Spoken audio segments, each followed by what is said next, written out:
চলতি বছরের শুরুতে বাংলাদেশের জাতীয় সংসদ নির্বাচন বানচাল করতে উঠে পড়ে লেগেছিল বিএনপি। ব্যালটে নয় রাজপথে ফয়সালা হবে। দলটির ভারপ্রাপ্ত চেয়ারপারসন ও পলাতক আসামি তারেক রহমানের এমন বক্তব্যের প্রেক্ষাপটে সহিংসতা ও বিদেশিদের হস্তক্ষেপ কামনা করে এই নির্বাচন প্রতিহত করতে চেয়েছিল দলটি, যা শেষ পর্যন্ত ব্যর্থ হয়। কিন্তু এ সময় দণ্ডপ্রাপ্ত দলটির ভারপ্রাপ্ত চেয়ারপারসন তারেক রহমান বিদেশে পলাতক থাকলেও তার বদলি হিসেবে সরকারকে বিব্রত করতে সর্বোচ্চ চেষ্টা করেছেন বাংলাদেশে নিযুক্ত মার্কিন রাষ্ট্রদূত পিটার ডি হাস। 2022 সালের মার্চে বাংলাদেশের রাষ্ট্রদূতের দায়িত্ব নিয়ে আসেন পিটার ডি হাস। দায়িত্ব নেওয়ার পর কয়েক মাস স্বাভাবিক নিয়ম রুটিনে কাজ করে গেছেন তিনি। তবে 2022 সালের ডিসেম্বর থেকে তাকে দেখা যায় বাংলাদেশের অভ্যন্তরীণ নানা বিষয়ে নাক গলাতে।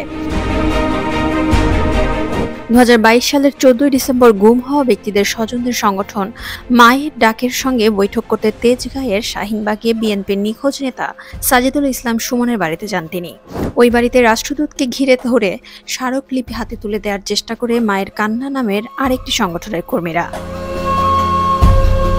যাদের স্বজনরা 1977 সালে সামরিক বাহিনীর কথিত বিদ্রোহ দমনের নামে হত্যাকাণ্ডের শিকার হয়েছিল।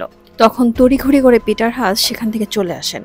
উল্টো নিজের নিরাপত্তা নিয়ে শঙ্কা প্রকাশ করেন এই রাষ্ট্রদূত। এই ঘটনা নিয়ে বাংলাদেশের রাজনৈতিক অঙ্গন উত্তপ্ত হয়ে ওঠে। এর প্রতিক্রিয়ায় যুক্তরাষ্ট্রের পররাষ্ট্র দফতর থেকে বলা হয়, ঢাকায় রাষ্ট্রদূত ও দূতাবাসের কর্মকর্তারা 14 ডিসেম্বর একটি বৈঠক দ্রুত শেষ করেছেন নিরাপত্তাজনিত উদ্বেগের কারণে। আমরা আমাদের উদ্বেগের বিষয়টি বাংলাদেশ সরকারের শীর্ষ পর্যায়ে জানিয়েছি। এর পরের বছর অর্থাৎ 2023 সাল পুরোটাই বাংলাদেশের অভ্যন্তরীণ রাজনীতি নিয়ে নাওয়া খাওয়া ভুলে দৌড়ঝাঁপ করেন পিটার হাস। বেশিরভাগ সময় বাংলাদেশের বিরোধী রাজনৈতিক দলগুলো প্রকাশ্যে ও গোপনে পিটার হাসের সঙ্গে নিয়মিত বৈঠক করেন।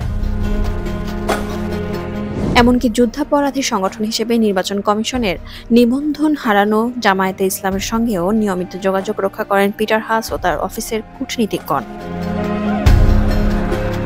গত বছরের 24 মে মার্কিন যুক্তরাষ্ট্র তাদের পুরনো ভিসা নীতি নতুন করে ঘোষণা দিয়ে জানায়, সুষ্ঠু নির্বাচন ও গণতন্ত্র বিকাশের অন্তরায় হবেন যারা, তারাই পড়বেন ভিসা নীতির আওতায়। মার্কিন পররাষ্ট্র দফতরের এই ঘোষণার পর আগ বাড়িয়ে পিটার হাস মন্তব্য করেন, গণমাধ্যম ও গণমাধ্যম কর্মীরাও পড়তে পারেন ভিসা নীতির আওতায়। পরে অবশ্য মার্কিন পররাষ্ট্র দফতরের নিয়মিত ব্রিফিংয়ে এ নিয়ে প্রশ্ন করা হলে হাসের দাবির সত্যতা পাওয়া যায়নি। এভাবে সময় গড়াতে গড়াতে আসে বাংলাদেশের সাম্প্রতিক রাজনীতির আলোচিত দিন 28 অক্টোবর। ওই দিন ঢাকায় বিএনপির মহাসমাবেশ শান্তিপূর্ণ সকাল দিয়ে শুরু হলেও বেলা গড়িয়ে শেষ হয় চরম সহিংসতার মধ্য দিয়ে। আইন শৃঙ্খলা বাহিনী ও গণমাধ্যম কর্মীদের ব্যাপক মারধর, এক পুলিশ সদস্য হত্যা, প্রধান বিচারপতির বাসভবনে হামলা সহ নজিরবিহীন তাণ্ডব দেখে বিশ্ব। এই ঘটনায় কার্যত নিষ্ক্রিয় হয়ে যান পিটার হাস। এ সময় শ্রীলঙ্কা হয়ে নিজ দেশ সফরের পর আর বাংলাদেশের রাজনীতি নিয়ে প্রকাশ্যে কোনো কথা বলতে দেখা যায়নি তাকে। এই সমাবেশের আগে স্বরাষ্ট্র মন্ত্রণালয়ে বৈঠক করেন তিনি। শুধু তাই নয়, এই সহিংস কার্যক্রমের পূর্বে 25 অক্টোবর পিটার ডি হাস ও তার অফিসের বেশ কয়েকজন কূটনীতিক বিএনপির সিনিয়র নেতৃবৃন্দের সঙ্গে ডিনারে বসেন বলেও জানা যায়।